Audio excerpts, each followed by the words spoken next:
The 1.14 update is here and it is huge. They've changed a ton of things. We're going to walk through all of them. If you do enjoy the content, want to find your way back, make sure you hit the like button and subscribe with notifications on. So right here, you can see that Season 2 arrived today, and then it is a huge update with 51 gigabytes on PlayStation, 68 on Xbox, and 67 on PC. So make sure you get those downloads started early because they are going to take a while depending on your internet. As far as the patch note goes, there's a new operator, Ghost. There's two brand new weapons. We got the GRAU 556, which is an assault rifle, and the Striker 45, which a lot of people are calling the UMP 45. As far as the playlist update, there is a CDL playlist. Pretty much you're going to go into the menus, you'll tab over in the quick playlist, and you can actually set it up so you can play the CDL playlist for hardpoint only, domination only, search and destroy, or you can leave them all active the way the regular quick playlist works, and you'll be able to cycle through all those. Keeping in mind that there are a lot of restrictions, so if you want to figure those out, I do have a video on that particular topic. We also have Realism Ground War, which should be very interesting. It should add to that little bit of immersive aspect to the game, especially with that many people on those individual maps. So hopefully we'll kind of see how that one plays out, if it's going to play a lot slower, if people are just going to camp more, because typically Ground War, you kind of have those various roles where people are running and gunning, people sitting in tanks, people in sniping. We'll see if any of that dynamic changes at all, or if this just encourages more people to camp since they're not going to have a compass or a mini map. Adding Boneyard to the Ground War rotation, so that's a brand new map. Rust 6v6 mode, Mosh Pit is going to be in the featured playlist. Gunfight Snipers 3v3.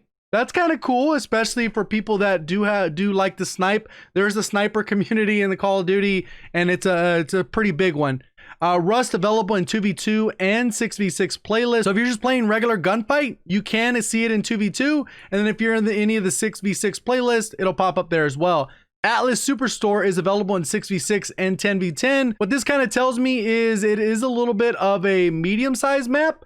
We'll kind of see how it plays out. I'm guessing that if 10v10 can be accommodated, 6v6 will probably feel very slow. As far as there's other things that they've added, there's new trials. Obviously, if you do your trials at the beginning of the season, try to level up a little bit faster. The trials are available that are new ones, and you can kind of see the different ones in the menus. So right here, we also have Spec Ops Survival, Azir Cave. So basically, they just added the map into the rotation. Obviously, this is still a Sony exclusive for the first year of the game, so we should expect to see that on Xbox and PC a year from the release of the game. A Kimball weapon perk added in the Gunsmith. This is actually pretty interesting. I'm not sure which weapon specifically. The only ones that I've seen screenshotted so far are the pistols. So if you want to have a Kimball Deagles or one of the other pistols, you can actually equip both. And obviously that's going to be one less attachment that you're going to be able to equip to the weapons. But you're still going to be able to run around and Kimbo them, which should be pretty interesting on some of the weapons. So also a side note from the team, Bazaar and Gunfight tournaments will go live later in the season. General fixes. Fix for the Focus Challenge not tracking properly. Krovnik Farmland added back into the rotation. Thank you. It's definitely one of the better Ground War maps. Remove access to the second floor in a handful of certain located houses. Oh, that is nice. So they went in and they removed, what? Oh my God, they got rid of all the OP spots. Interesting. We'll kind of have to see how that works out. This one right here, overlooking D, man, that was like probably one of the better spots to be in, along with this yellow house. So we'll kind of see if the flow changes and maybe this middle building will be the central point.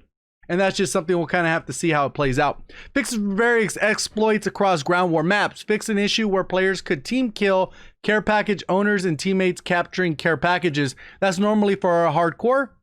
Fix for Platinum and Damascus camos having a blinding glare when in certain areas on that contain sunlight.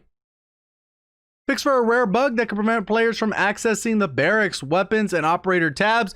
Yeah, sometimes what happens, you tab over and automatically just take you to the pick your playlist as far as what match you want to play, and you would just kind of tab over and it wouldn't let you adjust. You kind of would have to restart the app and then it would work. Disabled the copy loadout feature.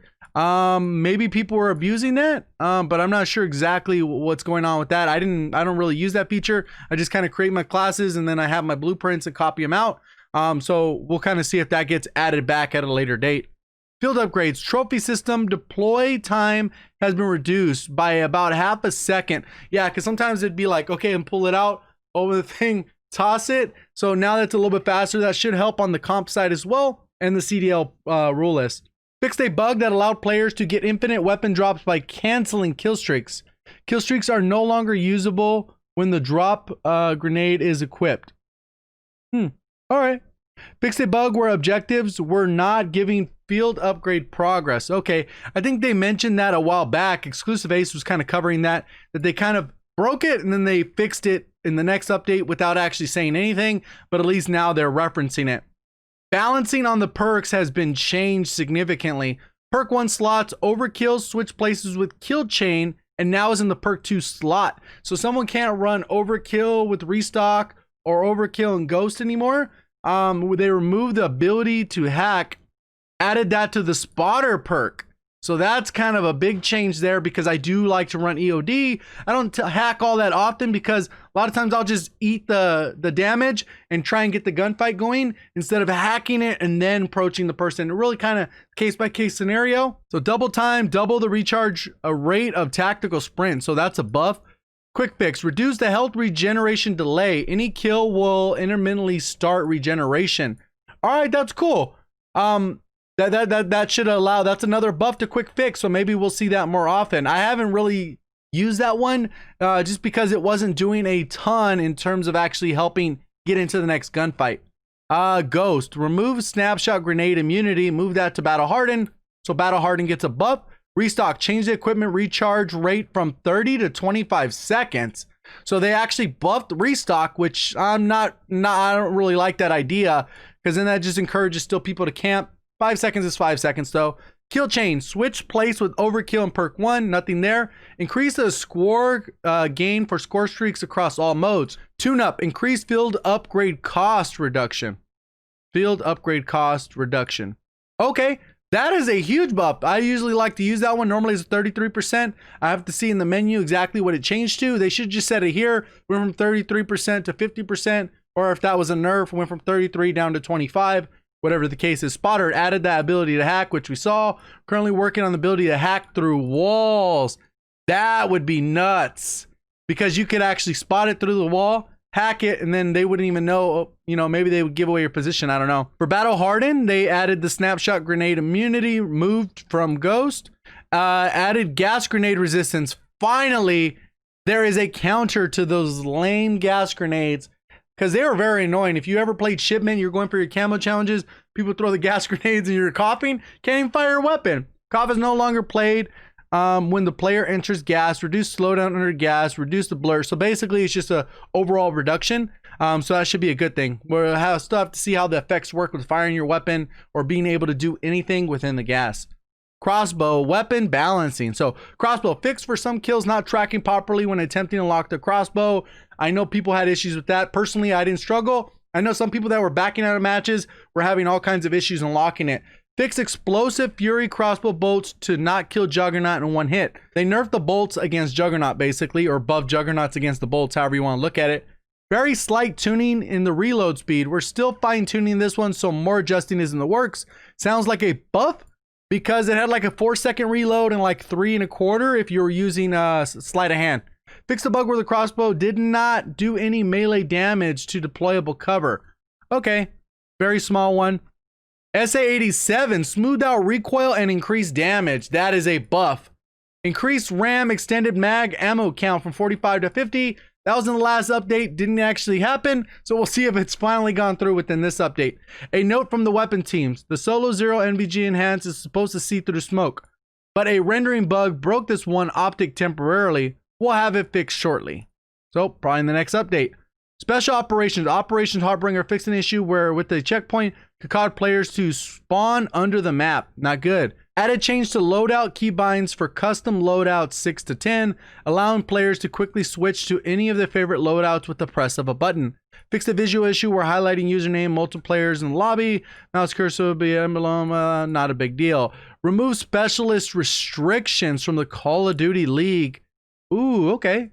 I guess to make it a little bit user friendly, because at the end of the day, the pros have a bunch of gentleman agreements that kind of factor out and cancel out a bunch of stuff. So that's good that they're kind of just freeing it up a little bit for the overall league and when people play GBs and stuff like that.